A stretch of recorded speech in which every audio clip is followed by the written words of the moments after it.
नमस्कार मंडळी. कधी विचार केलाय का की आपल्या पायांचं दुखणं हे फक्त शारीरिक श्रमामुळेच नाही, तर ते आपल्या भावनांशी सुद्धा जोडलेलं असू शकतं? आज आपण बरोबर त्याच अदृश्य धागांचा शोध घेणार आहोत. बऱ्याचदा होतं ना असं की पाय खूप दुखायला लागतात, काहीतरी ओढ लागल्यासारखं वाटतं. कधी दिवसभराच्या कामानंतर, तर कधी अगदी सकाळी उठल्या उठल्या सुद्धा ही वेदना जाणवते.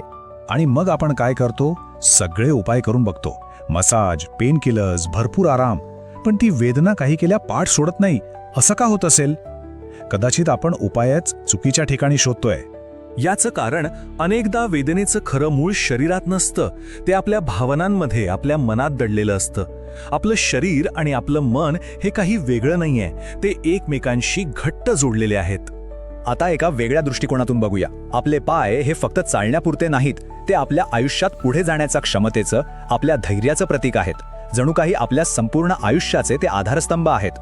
आता हे बघा, पायांच्या दुखण्यामागे ना दोन मुख्य भावनिक कारणं असू शकतात. पहिलं, पुढे जाण्याची भीती. म्हणजे समजा आयुष्यात काहीतरी नवीन सुरू करायचंय, नवीन नोकरी, लग्न किंवा एखादी मोठी रिस्क घ्यायची आहे, पण मनात भीती आहे. मग शरीर नकळतपणे पायांमध्ये एक ताठरपणा, एक जडपणा आणतं. आणि दुसरं कारण म्हणजे आधाराची कमतरता. जेव्हा असं वाटतं की सगळं ओझं आपल्या एकट्यावरच आहे, तेव्हा त्याचा भार थेट गुडघ्यांवर आणि मांड्यांवर येतो. म्हणजे ही फक्त शारीरिक वेदना नाही, हा एक इमोशनल ब्लॉक आहे.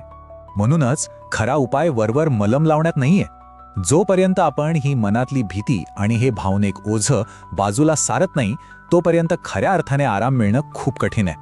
चला तर मग ही भीती आणि हा ताण मोकळा करण्यासाठी एक सोपी पण खूप प्रभावी प्रक्रिया करून बघूया. शक्य असेल तर शांतपणे बसा आणि फक्त आपल्या पायांच्या दुखण्यावर लक्ष केंद्रित करून माझ्यासोबत म्हणण्याचा प्रयत्न करा. आपली पहिली पायरी आहे माफी मागणं. अगदी शांतपणे आपलं लक्ष पायांवर ठेवून म्हणा, माझ्या आयुष्यात पुढे जाण्याबद्दल माझ्या मनात जी भीती आहे त्यासाठी मी माफी मागतो किंवा मागते. आता दुसरी पायरी, स्वतःला क्षमा करणं.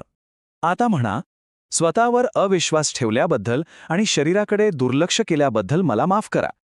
हे जे काही भावनिक ओझं आपण वाहतोय त्याबद्दल स्वतःला माफ करा. तिसरी पायरी आहे आभार मानण्याची. आता मनात कृतज्ञतेचा भाव आणून म्हणा, माझ्या शरीराने मला हा संदेश दिल्याबद्दल आणि ही वेदना मोकळी करण्याची संधी दिल्याबद्दल धन्यवाद. आणि शेवटची, सगळ्यात महत्वाची पायरी, प्रेम व्यक्त करणं. आता पूर्ण प्रेमाने आपल्या शरीराशी बोला. माझ्या शरीरावर, माझ्या पायांवर जे मला आयुष्यभर साथ देतात, माझं खूप प्रेम आहे. I love you.